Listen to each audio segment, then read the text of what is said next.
गोजोन बेलासिनि बयनिसिमबो आंनि एसपी बड' निउज चेनेलनि जानानै आंनि गोसो गोरबोनि अननाय आरो सिबिनायखौ नोंथांनो फिन जासि हरफिननानै दिनैनि बेलासिनि रादाबखौ आं फरायनो आखायाव लाबाय। आसा खालामो आंनि रादाब फरायनायखौ नोंथाङा जोबजासिम खोनासंगोन। दिनैनि रादाबखौ फरायदों आं मुस्रि फैमान नार्जारी।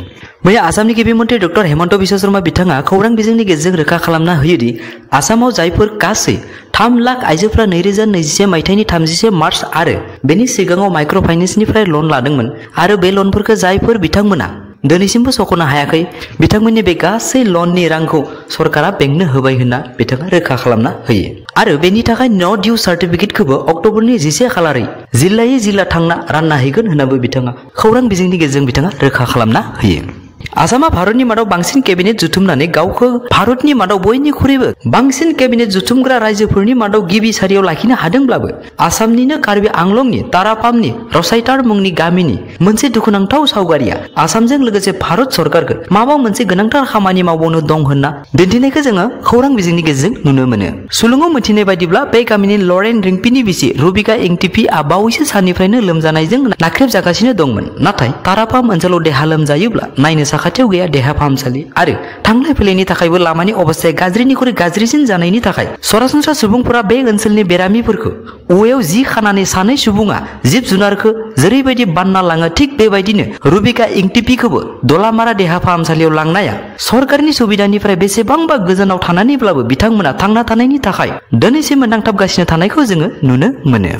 दिनै फुंबिलिनि समावनो पश्चिम बंगनि मालादानि साखाथियाव 11 बोसोर बैसोनि मुस्लिम शेख मुंनि सासे उन्दै गथ'आ गावनि गोजा गाबनि गाननाय गस्ला रेल लामायाव सिगनेल हिसाबै दिन्थिहरनानै गाज्रि जानानै थानाय आप लाइन ट्रेनजों फैबाय थानाय कान्चनजंगा एक्सप्रेसखौ खुनु रोखोमै रैखा खालामना रोजा रोजा सुबुंनि जिउ रैखा खालामनाय जाथाया ओनसोलजों लोगोसे रेल डिपार्टमेन्टखौबो सोमोनांहोयो। थांनाय आगस्तनि 16 खालार खालि आसाम पुलिसनि डिजिपि जिपि सिंह बिथाङा BMI टेस्ट थामहिनबा बडि मास इन्डेक्स खालामनायनि बाथ्राखौ खौरां बिजोंनि गेजेरजों फोरमायनाय लेखा आसामनि गासै 7161 पुलिसफोरनि BMI टेस्टआ जोबनानै थांबाय। नाथाय दुखुनांथाव बाथ्रादि 1740 सा पुलिसफ्रा बे आनजादाव फेल जायो। सुलुङाव फोरमायनाय बायदिब्ला जिपिसि बिथाङा बिथांमोनखौ गोख्रै 3 मासनि गेजेरजों फिन BMI टेस्टआव उथ्रिसारनो हानाय बायदि डक्टरनि बिथोन आरो माखासे जानाय लोंनायनि नेमखान्थि फालिनायनि इंगित होयो होनना सुलुङाव फोरमायो। अदेबानि बेबायदि नाजासेयावबो जायफोर पुलिसफ्रा गावसोरनि BMI टेस्टआव उथ्रिसारनो हानाय नङा अब्ला बिथांमोना आसामनि गिबि मन्थ्रि डक्टर हेमन्त बिश्व शर्मा बिथाङा बुंनाय VRS होगोन होनना बुंनाय बाथ्रानि बिथांमोननि बान्था जानानै फैगोना रोखा जानानै दङ। मोनसे दुखुनांथाव बाथ्रा थांनाय शुक्रबार खालार खालि दिल्लीयाव मोनसे मानबावनाय हाबाफारियाव बाहागो लानाय समाव भारतनि गाहाय मन्थ्रि नरेन्द्र मोदी बिथाङा गावसोरनि बिजेपि दोलोनि महिला मन्चनि नेशनेल प्रेसिडेन्ट भानाथि श्रीवास्तवआ आथिङाव हमना खुलुमनो नागिरनायनिफ्राय खारना होयो आरो बे नुथायखौनो लाना नेशनेल खौरां बिजोंजों लोगोसे समाजारि बिजोङाव गोबां हेंथा हानजाफोरनि सावरायज्लायनायखौ नुनो मोनो। बेराफारसेथिं MP राहुल गान्धी बिथाङाबो थांनाय सुनिबारे जयपुरआव महारानी इउनिभारसिटियाव सासे फरायसुलि स्कुटियाव गाखोनानै थांनाय जाथाया हादोर नाङैनो सावरायजागासिनो दङ। सुलुङाव फोरमायनाय बायदिब्ला बिथाङा स्कुटियाव गाखोना थांनानैनो फरायसा फरायसुलिफोरजों सावरायज्लायनायाव बाहागो लाहैयो। मोनसे दुखुनांथाव रादाब बावैसो साननि सिगां 23 बोसोर बैसोनि सासे सेंग्राखौ गोलेरा अरनानै बोना लाना थाङो।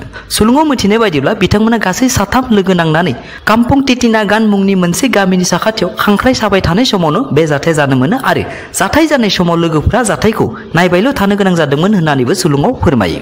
बेजों लोगोसे आंनि बेलासिनि रादाबा एसेनोसै। नोंथाङा थारै आंनि रादाबखौ अननानै जोबजासिम खोनासंनायनि थाखाय आंनि गोसो गोरबोनि अननाय आरो सिबिनायखौ फिन नोंथांनिसिम जासि हरफिननानै थारै नोंथाङा आंनि रादाबखौ दिनैसो खोनासंफ्लांदोंब्ला अननानै साबस्क्राइब खालामाखैब्ला साबस्क्राइब आरो लाइक आरो शेयार खालामनो थाखाय गुरै खावलायहरनाय जाबाय। एसेनोसै, गोजोन्थों।